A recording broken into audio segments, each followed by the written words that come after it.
الحمد لله والصلاة والسلام على رسول الله وعلى آله وصحبه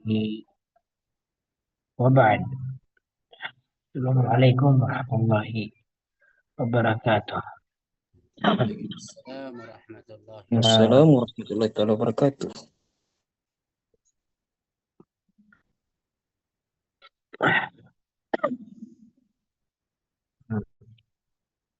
نستمر فيما أخذنا وتناولنا في أمس في موضوع النهي عن أكل المال بالباطل. قرأنا الآية وهي: ولا تأكلوا أموالكم بينكم بالباطل وتدلوا بها إلى الحكام لتأكلوا فريقا من أموال الناس بالباطل بالإثم وأنتم تعلمون. إذن بين المؤلف معنى هذه الآية فقال: هذا يعم جميع الأمة وجميع الأموال، لا يخرج عن ذلك إلا ما ورد دليل الشرع بأنه يجوز أخذه، فإنه مأخوذ بالحق لا بالباطل، ومأكول بالحل لا بالإثم، وإن كان صاحبه كارها كقضاء الدين إذا امتنع منه من هو عليه، وتسليم ما أوجبه الله من الزكاة ونحوها ونفقة من أوجب الشرع نفقته. والحاصل أن ما لم يبح الشرع أخذه من مالكه فهو مأكول بالباطل، وإن طابت به نفس مالكه كمهر البغي وحلوان الكاهن وثمن الخمر. والباطل في اللغة الذاهب الزائل، وقوله وتدلو مجزوم عطفا على تأكل، فهو من جملة المنهي عنه. يقال ألا الرجل بحجته أو بالأمر الذي يرجو النجاح به، تشبيها بالذي يرسل الدلو في البئر. يقال ألا دلوه أرسله، والمعنى أنكم لا تجمعوا بين أكل الأموال بالباطل وبين الإدلاء بها إلى الحكام بالحجج الباطلة. في هذه الآية دليل أن حكم الحاكم لا يحلل الحرام ولا يحلل الحرام حلال من غير فرق بين الأموال والفروج.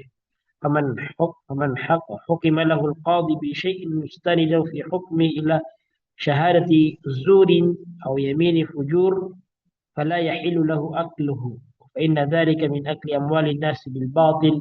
وهكذا إذا رشى الحاكم إذا رشى الحاكم فحكم له بغير الحق فإنه من أكل أموال الناس بالباطل. ولا خلاف بين أهل العلم أن حكم الحاكم لا يحلل الحرام ولا يحرم الحلال. Ah, ang ayan na to nating binasa din natin yung tafsir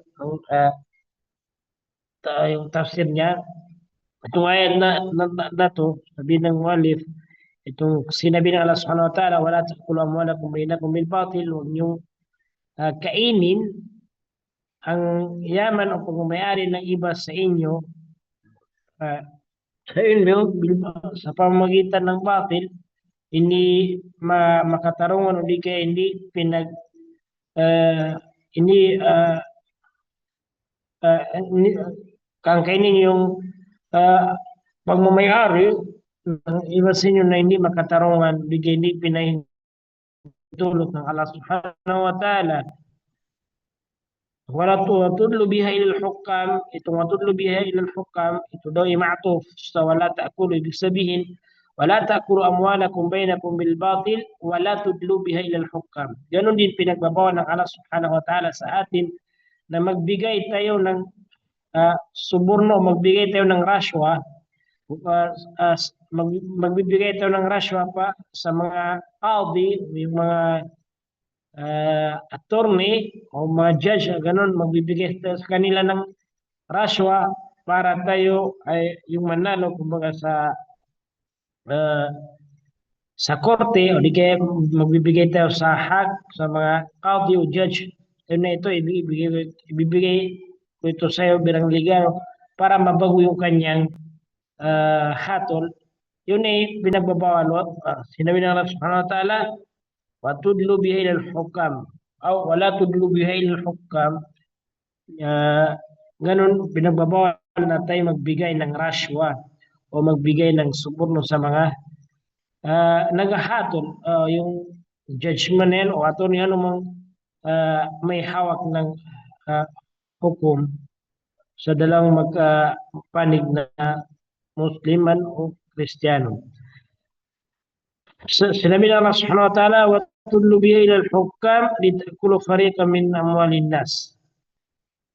Na ang dahilan daw ng pagbibigay ng rashwa sa mga hakim o mga judge o anuman attorney o yung maghahatol sa dalawang panig na hindi magkasundo, kung bibigyan ng rashwa ang judge na yon o attorney na yon sa ang dahilan lang ay para mabago yung kanyang hatol, para yung taong mali makuha niya yung nais niya, o para niya may balik sa taong kanyang ang karapatan ng tao sa kanya, ginagawa niya yun para siya yung manalo kahit alam na siya yung mali. Itakulu farika min amwalin nas, na ang dahilan niya lang ay para makuha niya yung pagmamayari ng iba sa kanya, kaya nagbibigay siya ng raswa. Sabi ng Allah subhanahu wa ta'ala, huwag niyang gawin para huwag kang magbigay ng raswa sa mga hakim para makuha niyo yung pagmamayari ng ibang tao sa pamagitan ng bil-ism. Yun ay kasalanan sa Allah subhanahu wa ta'ala. Wa antum ta'lamun, at alam niyo na yun ay pinagbabawal ng Allah subhanahu wa ta'ala. Alam niyo na kayo yung nasa mali, nagbigay pa kayo ng rashwa para kayo yung maging tama. Yan ay sinabi ng Allah subhanahu wa ta'ala ay kasalanan sa Allah subhanahu wa ta'ala. Sinabi ng mu'alif sa ating binasa kanina na napapaloob sa ayan na to, na ibig sabihin ng ayan na to, lahat daw ng hindi ipinahintulot ng Allah subhanahu wa ta'ala na kunin natin sa may-ari o sa ibang tao, lahat ng yaman o pagmamayari ng ibang tao na hindi pinaghintulot ng Allah subhanahu wa ta'ala na kunin natin sa kanila, ay yun ang tinatawag na maakulong bil batil. Pag pinilit natin kunin sa kanila, kunin natin sa kanila, yun ang tinatawag na maakulong bil batil. Ginamit natin o ginastos natin, kinain natin ang yaman ng ibang tao, na yun ay pinagbabawal ng Allah subhanahu wa ta'ala. Hindi pinahintulot ng Allah subhanahu wa ta'ala. Wa in tabat bihi nafsu malikihi. Ganon din, paano pasok din sa ayan na to na pinagbawal ng Allah subhanahu wa ta'ala, huwag natin kainin. Hindi gastusin, kunin ang yaman ng ibang tao na hindi pinahintulutan ng Allah subhanahu wa ta'ala. Kahit yung mismong may-ari ng yaman na yun ay okay sa kanya, di kaya hindi siya pumayag siya na kunin natin.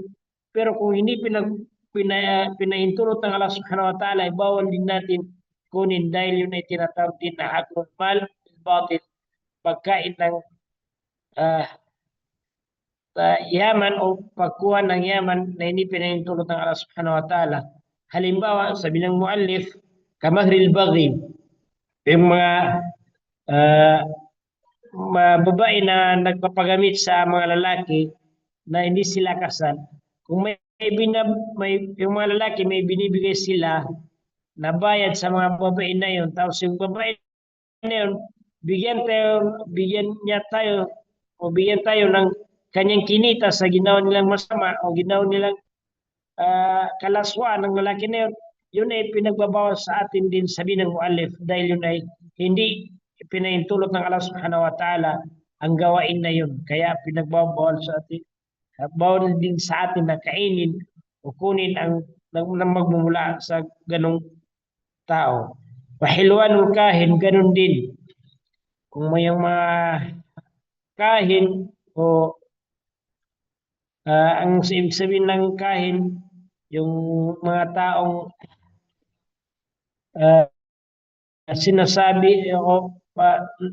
sinasabi nila na alam nila yung hindi pa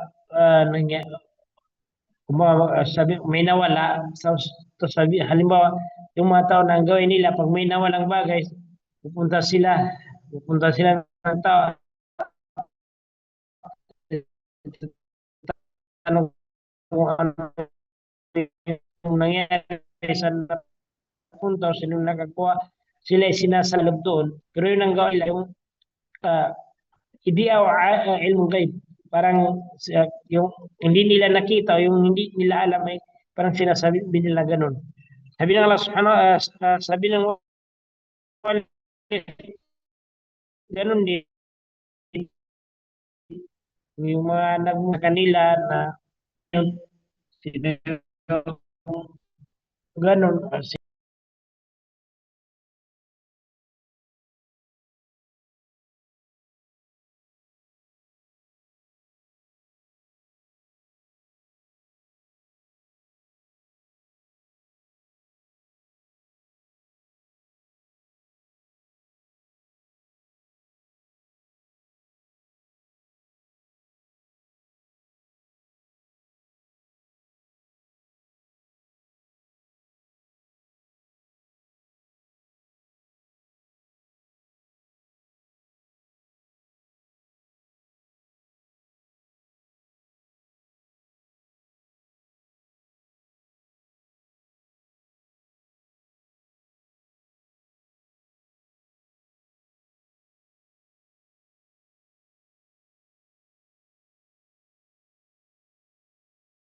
na sa haram, pinagbabawal ng Allah subhanahu wa ta'ala, ay bawal din natin kainin o bawal din natin kunin dahil yun ay pinahintulot ng Allah subhanahu wa ta'ala at pasok sa sinasabi na wala ta'kulu amwalakum bainakum bil batil.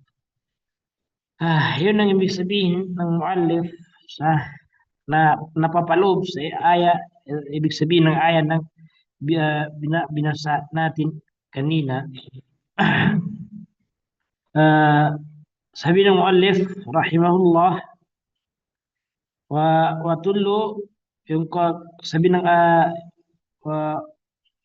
yung sabi ng Allah subhanahu wa ta'ala na wa qulu wa tudlu majzumun atfan ala ta'kulu. Yun ay majzum dahil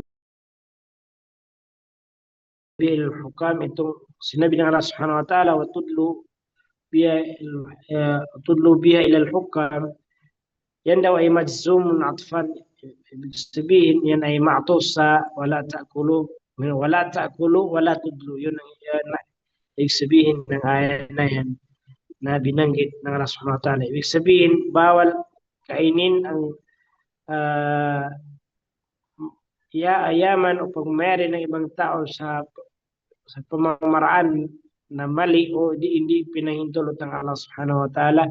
Bawal natin kunin o kainin ang pagmamayari ng ibang tao na hindi pinahintulot ng Allah subhanahu wa ta'ala. Ganun din, pinagbabawal din sa atin ang magbigay tayo ng rashwa sa mga hukam o yung mga naghahatol, magbigay tayo sa kanila ng rashwa o suborno. Yan ay pinagbabawal ng Allah subhanahu wa ta'ala. Sinabi pa ng muallif, wal ma'na annakum la tajma'u bain akli al-amwali bil batil wa bain al-idla'i biha ila al-hukam bil hujaj al-batil. Ang ibig sabihin daw ng aya na yan, sabi ng muallif, ay katotohanan na pinagbabawal sa inyo ng Allah subhanahu wa ta'ala na kainin niyo ang yaman ng ibang tao, kunin niyo, kainin niyo ang yaman ng ibang tao, at kayo rin ang magbibigay ng rashwa o magbibigay ng suborn, magbibigay ng rashwa sa mga hakim o hukam sa magbibigay kayo sa kanila ng rashwa at magbibigay kayo sa kanila ng mga patunay na o katibayang kasinungalingan, hindi tama at kayo magbibigay ng rashwa. Yan daw ang ibig sabihin ng ayat na sabi ng muallif. وفي هذه الآية دليل على أن حكم الحاكم لا يحلل الحرام. Sa ayat na ito sabi ng muallif ay uh, pinaliwanag sa atin ng Allah subhanahu wa ta'ala ng ang hatol ng isang taga-hatol ay hindi niya pwedeng baguhin kung ano yung totoong hatol ng Allah subhanahu wa ta'ala. Kung ang hatol ng Allah subhanahu wa ta'ala sa isang mas'ala ay haram, yun, kahit maghatol yung judge o ano man, nagbibigay ng hatol ng salungat sa hatol ng Allah subhanahu wa ta'ala, hindi niya mababago yung hatol ng Allah subhanahu wa ta'ala. Kung yun ay haram at hindi magiging halal. At kung yun naman ay halal, yun ay hindi magiging haram kahit sumalungat ang judge sa hatol ng Allah subhanahu wa ta'ala. Yan daw ay ijma' sa ahlul ilm. Kung nagkaisa dyan yung mga ahlul ilm na yung mga hakim o yung mga naghahatol ay hindi nila pwedeng baguhin ang hatol ng Allah subhanahu wa ta'ala sa isang mas'ala o isang usapin sa reliyong Islam. Faqad ruwiya an Abi Hanifa ma yukhalifu dhalik. Pero si Abi Hanifa radhiyallahu anhu o yung yung ikalawang imam ng mga Muslim na si Abi Hanifa rahimahullah, ang pananaw niya sa ayan na yan na ating binabasa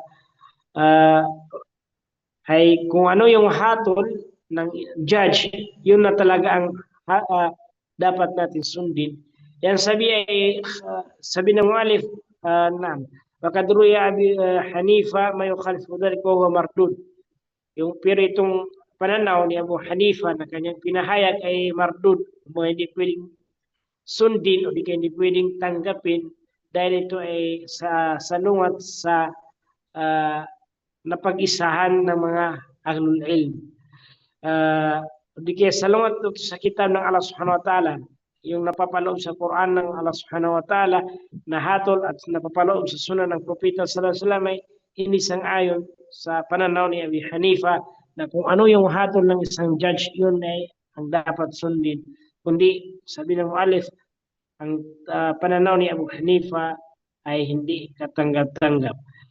Kama fi hadisi Ummi Salama qalat, kagaya ng may hadis na nabanggit ng Propeta sa sallallahu alaihi wasallam, sinalasay ni Ummi Salama, sabi ni Ummi Salama, qalat Rasulullah innakum takhtasimuna ilayhi wa la'alla ba'dukum an yakuna alhanu bi hujjati bi ba'd fa aqdi lahu ala nahwi ma asma'. Ito yung patunay na hindi natin pwedeng tanggapin o di kaya hindi natin pwedeng sundin yung pananaw ni Abi Hanifa na kung ano yung hatol ng hakim, yun talaga ang ating susundin, kundi ang ating dapat sundin kung anong napapaloob sa Quran o napapaloob sa hadith ng Propeta sallallahu alaihi wasallam.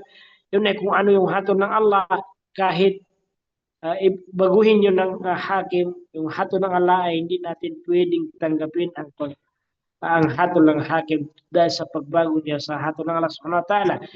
Itong sinilaysay ng hadith niya Salama, sinabi na daw ng Propeta sallallahu alaihi wasallam, katotohanan kayong mga tao ay takhtasimuna ilay, kaya pumunta sa akin at isa'y nagrereklamo, kumbaga may hinanain.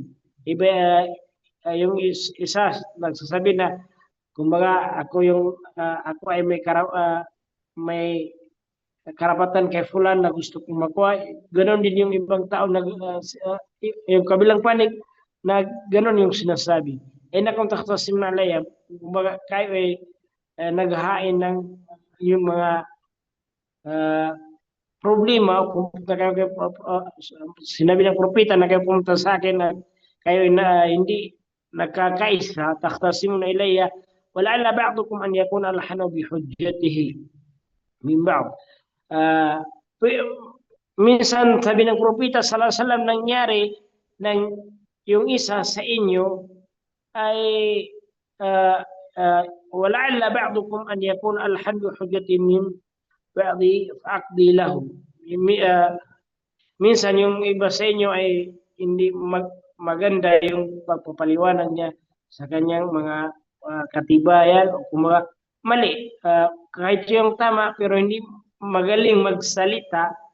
Kaya ang nangyari, sabi ng Propeta sallallahu alaihi wasallam, ay nakakapagbigay ako ng hatol na hindi sang-ayon sa katotohanan, kaya ako'y nagkakamali, sabi ng propeta sallallahu alaihi wasallam. Dahil sa ganung pangyari na minsan yung tao na nagsasabi ng kanyang katibayan o nagpapaliwanag kay propeta sallallahu alaihi wasallam, hindi malinaw yung kanyang pagpapaliwanag kahit siya yung nasa tama. Kaya sinabi ng propeta sallallahu alaihi wasallam, ako ay nagbibigay ng hatol ayon lang sa aking narinig o aking naintindihan sa inyong sinasabi. Pwedeng ikaw yung tama, pero pag hindi ko naintindihan yung sinabi mo, iba yung pagkaintindi ko, sabi ng propeta sa yung sinabi, pwedeng magkamali ako sa pagbibigay hinahatol, dahil ang hinahatulan ko lang ay yung aking naririnig. Yun ang ibig sabihin ng propeta sallallahu alaihi wasallam. Faman qadaytu lahu min haqqi akhihi bi shay'in fala ya'khudhuhu. Kung may isang tao na sabi ko na ikaw yung nasa tama, kumaga siya yung aking napanigan, sabi ng propeta sallallahu alaihi wasallam, kung may isa sa inyo na siya yung aking napanigan na alam niya na yung karapatan na yun na binigay ko sa kanya, hindi niya pagmamayari, kundi pagmamayari ng kanyang katunggali, falaya ako, bawal niya yung kunin, huwag niya yung kunin, dahil falaya ako, fa inna ma'akta'u lahu qit'atan minan nar. Dahil pag kinuha niya yun, na alam niya na siya yung nasa mali, o siya yung mali, hindi niya talaga yung pagmamayari, pero nagkamali propeta at kinuha ng tao na yun, na alam niya siya yung mali, parang parang kinuha niya din, sabi ng propeta sallallahu alaihi wasallam, ang kita atong minanar, kumaga kumuha siya ng apoy sa neraka jahanam. Kumaga yung binigyan siya ng propeta ng isang apoy o isang apoy, at yun ay kinuha niya. Yun ang ibig sabihin. Ibig sabihin haram. Hindi pwedeng kahit pag nagkamali yung hatol ng isang hakim o yung isang judge, ay hindi natin pwedeng sundin yung kanyang hatol. Kumbaga yung haram ay ginawa niyang halal, o di kayong halal ay ginawa niyang haram, hindi tayo pwedeng sumunod sa hakim na yun. At ito may mga yun yung nabanggit sa Sahih Bukhari o Sahih Muslim. Ang ibig sabihin daw ng Allah subhanahu wa ta'ala sa fariqan min amwalin nas wala ta'kulu amwalakum bainakum bil batil wa tudlu bihi ila al hukam li ta'kulu fariqan min an nas. Yung fariq daw dun, ang ibig sabihin daw diyan ay qit'atan o juz'an o ta'ifa. Halos makakapareho lang yung ibig sabihin ng tatlo na yung qit'atan o juz'an o ta'ifa. Fa'abara bil fariq an dhalik. Ang ginamit ng Allah subhanahu wa ta'ala na term sa mga taifa na yan, yung taifa ay grupo, mga tao, grupo ng mga tao, di kaya kasama sa mga tao, ganun din yung kita. Wa aslul fariq, sabi niya itong ginamit ng Allah subhanahu wa ta'ala na fariq ay ito ay ginagamit sa al-kita'atu min al-ghanam na tashudan mu'adhamiha. Ito ay ginagamit itong fariq sa mga itong term na fariq ginagamit din ito sa mga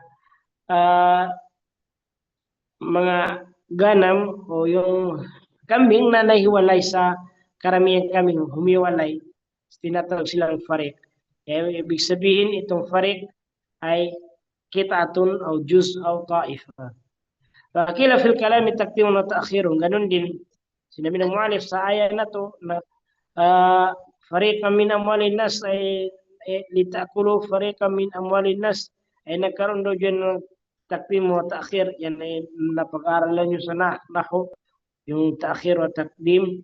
Wa takdir, ang ibig sabihin daw, litakulu amwala fariqan minan nas. Ang ibig sabihin daw, para kayo makain nyo ang yaman ng iba sa mga kasama sa mga tao, jama'atu minan nas o kita'atu minan nas bil ism, sa pamamagitan ng makasalanang pamamaraan.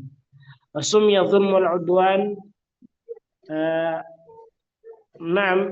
isman bi'atibari ta'alluqi bi fa'ilihi. Tapos sinabi dito ng muallif na tinawag daw yung dhulm, yung kinukuha mo yung hindi sa'yo, di kaya yung Ah, kay kumbaga kinukuha mo yung hindi sa'yo, wal udwan o di kayong gumagawa ka ng ah, kumbaga alam mong mali pero ginagawa mo, yun ay tinatawag daw na ism. Bi'atibari talok yung file dahil yun ay sabi ng alif ay yung gumagawa ng ganun ay nagkakasala kay Allah subhanahu wa ta'ala. Nakaulu wa antum ta'lamun, ang ibig sabihin din ng Allah subhanahu wa ta'ala wa antum ta'lamun ay hala kaunikum alimina anna dhalika batilun laysa minal haq. Ibig sabihin, bawal nyo yung kainin o kunin sa panahon o di kay oras na kayo ay alam nyo na ang karapatan na yun ay hindi sa inyo kundi pagmamayari ng iba sa inyo. Yung gusto nyo kunin na yaman o pagmamayari ng ibang tao, alam nyo na hindi sa inyo kundi sa ibang tao dito sa kabilang panig yun. Yun daw ang pinagbabawal ng Allah subhanahu wa ta'ala. Ana dhalika batil laysa min al-haq fi shay. Wa hadha ashaddu liqa'ihim wa a'zamu li jurmihim. At yan ay napakalaking kasalanan kay Allah subhanahu wa ta'ala, napakalaking parusa ang ipaparusa ng Allah subhanahu wa ta'ala sa mga taong kumukuha ng pagmamayari ng ibang tao na alam niya na siya ay mali, hindi siya yung nangahago ng pagmamayari ng ibang tao. Kaya may katanungan sa aya na ito na ating tinalaki ngayon, pwede kayong magtanong sa aya na ito. May katanungan ba kayo? Nood tayo.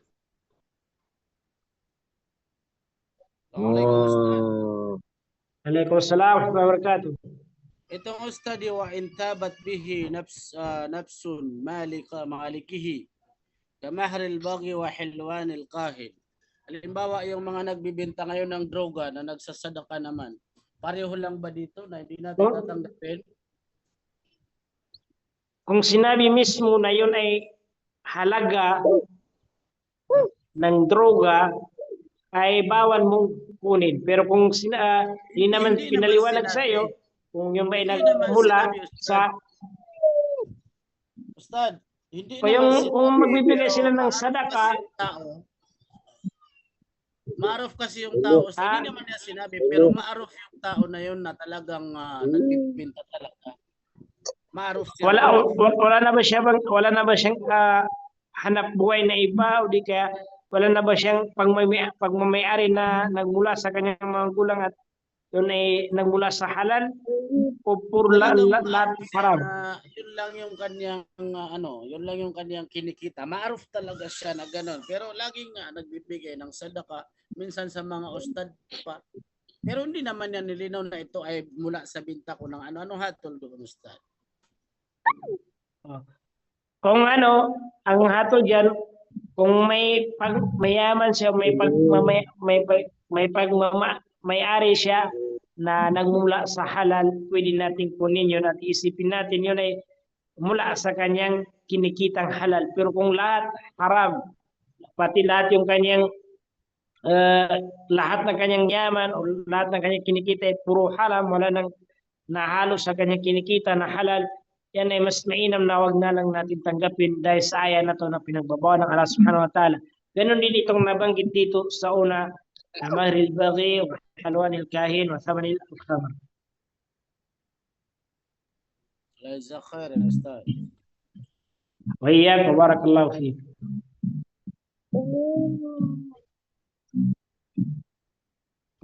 May katanungan pa ba? Wala. Ilauna, nakhtatmu kalauna. Assalamualaikum warahmatullahi wabarakatuh.